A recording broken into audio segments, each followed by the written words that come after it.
Welcome to Fun Facts Online. Look at a map of the world, and the vast, seemingly boundless expanse of the world's oceans provides an illusion of infinite freedom. It looks like an open frontier for international trade. Yet, beneath the surface of this borderless blue frontier lies a rigid, delicate, and deeply constrained network of nautical highways. The modern global economy is a $100 trillion behemoth. It drives everything from the microchips in our smartphones to the fuel in our cars and the grain on our tables. But this economy does not move freely.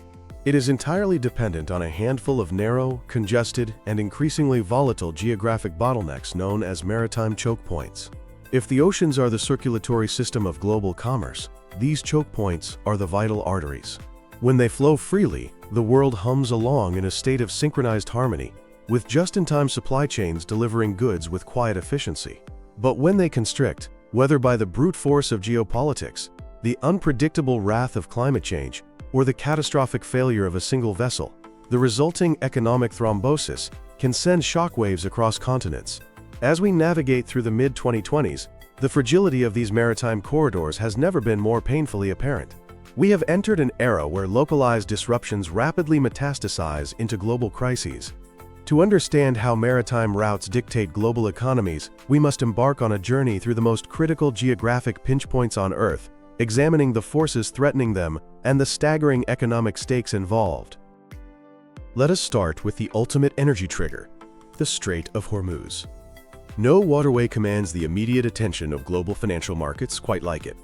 Shaped like an inverted V between the southern coast of Iran and the northern tip of Oman and the United Arab Emirates, this passage connects the Persian Gulf to the Gulf of Oman and the Arabian Sea.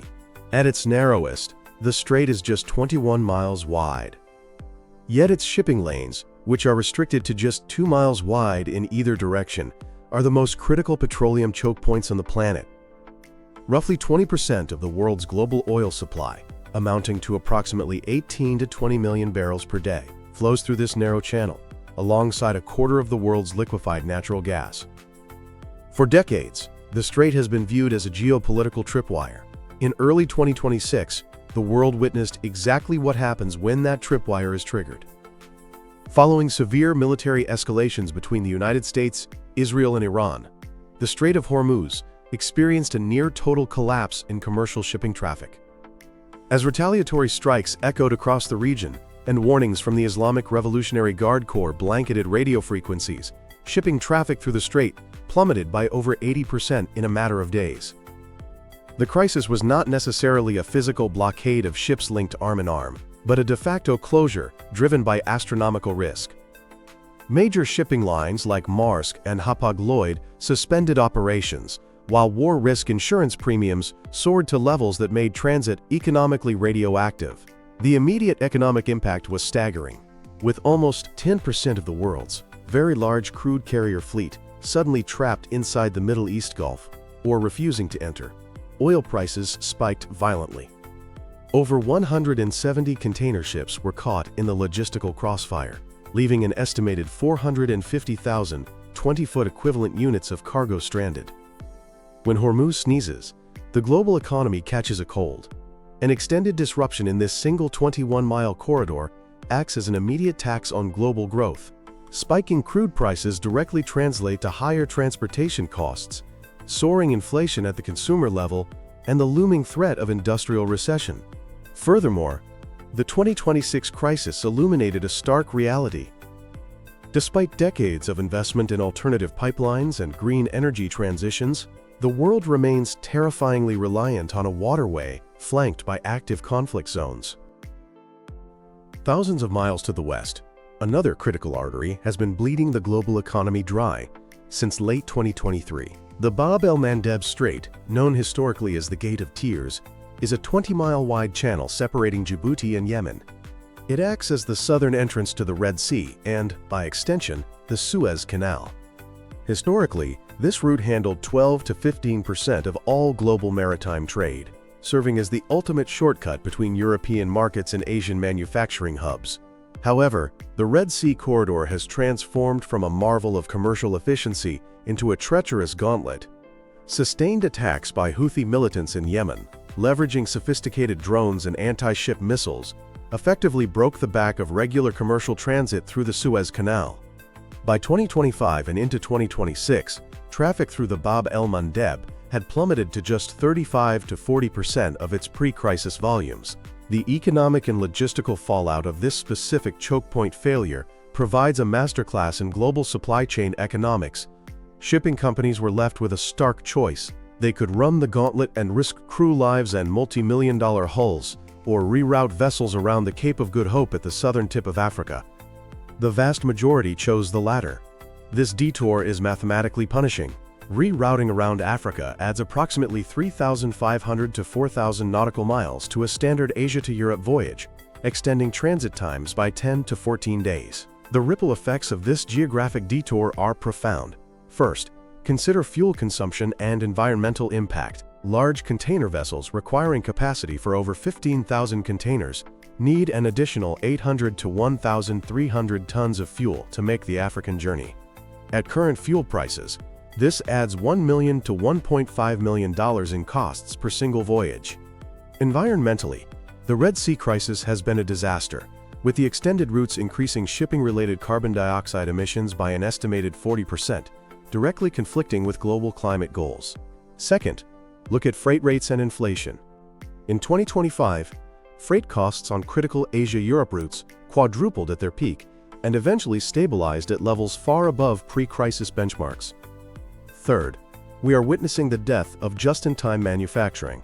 For decades, European industries relied on perfectly timed deliveries of Asian components. The extra 2 weeks of transit obliterated these schedules.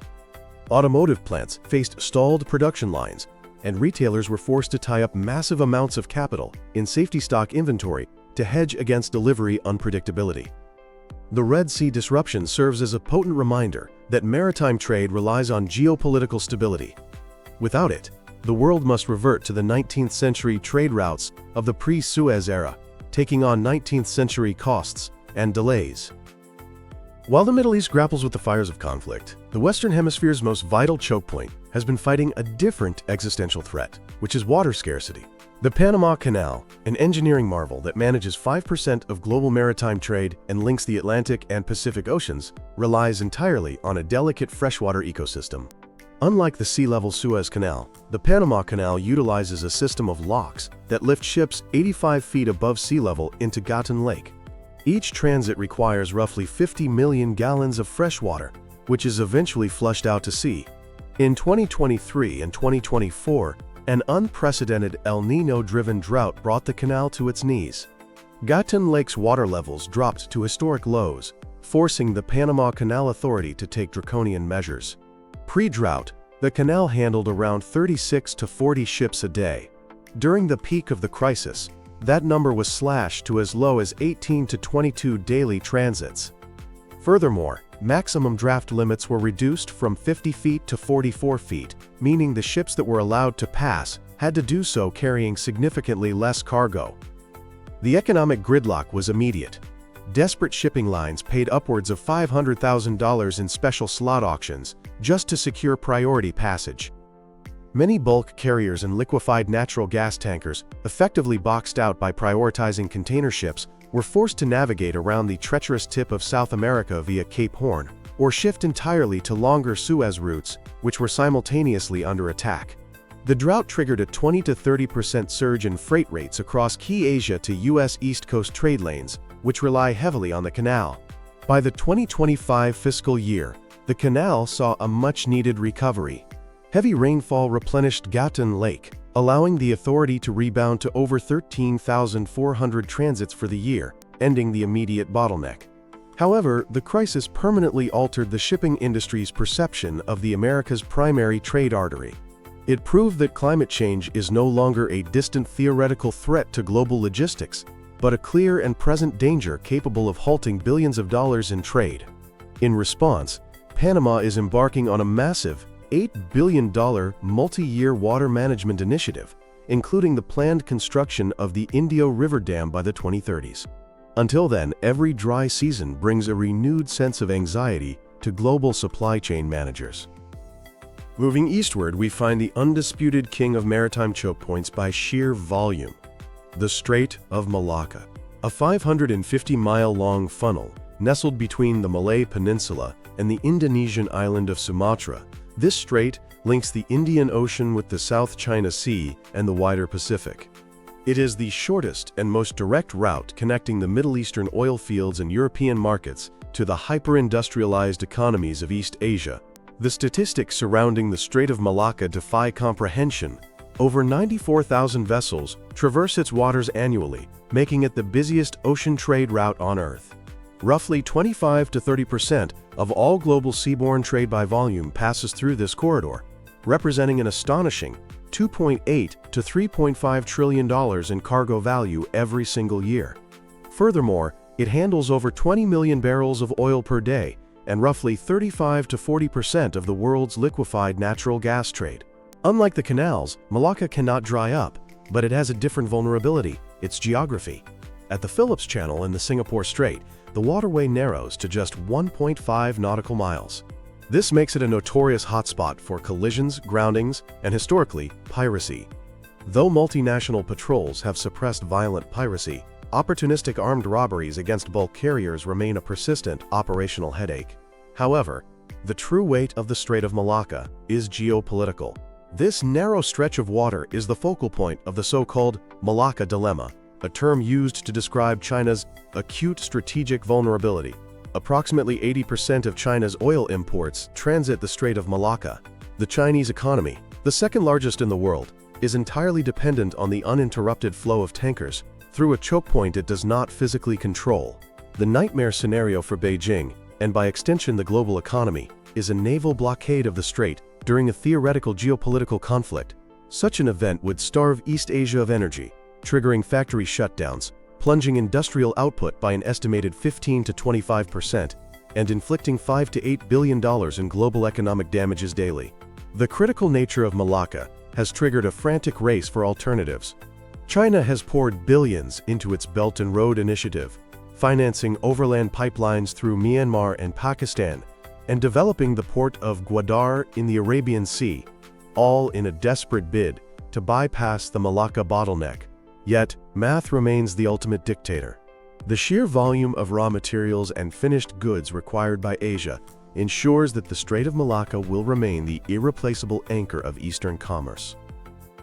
When discussing maritime choke points, the focus typically drifts toward oil and consumer electronics. But when we look at the Turkish Straits, comprising the Bosporus and the Dardanelles, the cargo is often measured in calories and human survival.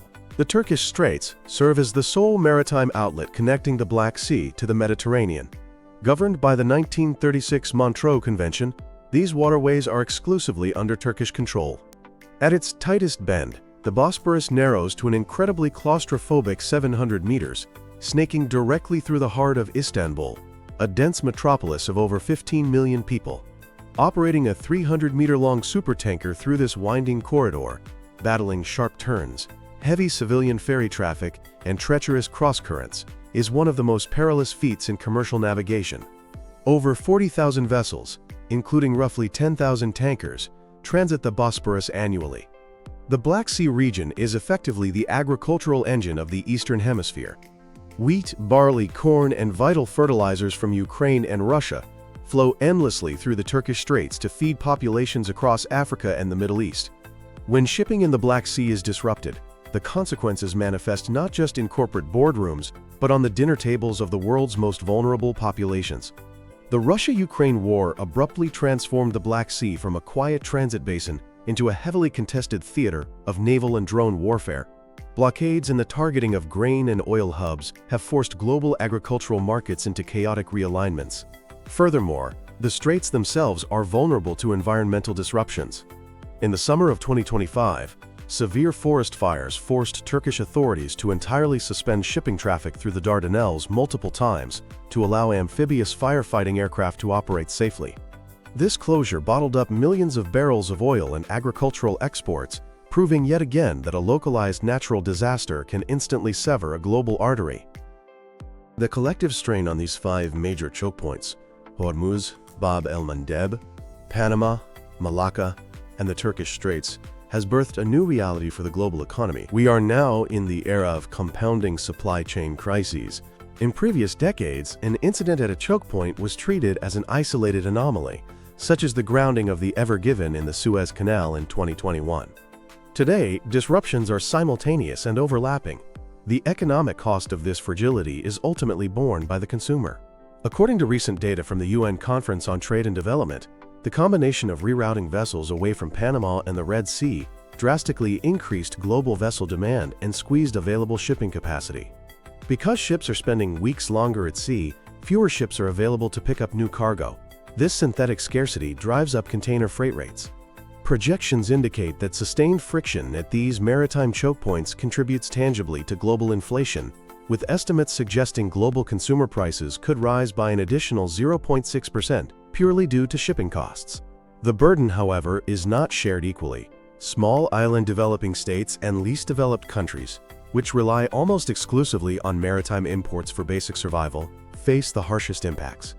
In these vulnerable economies, consumer prices are modeled to climb by nearly 1%, with processed food prices spiking even higher, directly threatening food security. Furthermore, choke point instability creates massive congestion at major transshipment hubs. As schedules are destroyed, ships arrive at ports like Singapore and Mediterranean hubs completely out of sequence, resulting in massive maritime traffic jams. Ships are forced to idle offshore, burning fuel, emitting greenhouse gases, and bleeding money while waiting for berth space. The realization that global maritime routes are critically vulnerable has triggered a paradigm shift in how international trade is structured. The just-in-time supply chain, a hyper-efficient, hyper-fragile model championed over the last 30 years, is quietly being replaced by a just-in-case methodology. Corporations and governments are no longer relying solely on the hope that ships will arrive on time. Strategies like nearshoring and friendshoring are gaining massive traction. Companies are actively migrating manufacturing bases closer to their end consumers, moving operations from East Asia to Mexico or Eastern Europe to bypass the Pacific, the Panama Canal, and the Red Sea altogether.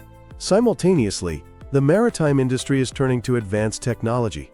Major shipping alliances are deploying artificial intelligence and predictive analytics to optimize routes dynamically in real time, factoring in geopolitical risk, port congestion, and weather patterns. There is also a growing, albeit controversial, focus on new frontiers, most notably the Arctic. As global temperatures rise and polar ice recedes, the northern sea route along Russia's Arctic coast is opening up. This route offers a transit between Asia and Europe that is substantially shorter than the Suez Canal route. However, it remains a harsh, poorly mapped environment lacking basic search and rescue infrastructure, and relies heavily on Russian icebreakers, presenting an entirely new web of geopolitical complexities. We live on a blue planet, but the water that connects us is bound by invisible chains. The global economy is a spectacular, sprawling network, but it is ultimately beholden to the physical constraints of geography. A drought in Central America, a missile strike in the Middle East, a wildfire in Turkey, or a diplomatic breakdown in East Asia can all trigger the exact same result. They lead to empty shelves, surging fuel prices, and economic stagnation. As we look toward the remainder of the 21st century, it is vividly clear that the health of the global economy will not just be dictated by central bank interest rates, stock market valuations, or technological innovation. It will be dictated, as it has been for centuries, by the ability of a steel hull to safely navigate a narrow strip of water. The maritime choke points are the gatekeepers of modern civilization, and the world must learn to navigate their perilous waters with far more resilience, foresight, and respect for their immense power. Thank you for listening to G Fun Facts Online, where we dive deep into the fascinating mechanics that run our world. Keep exploring, and we will see you next time.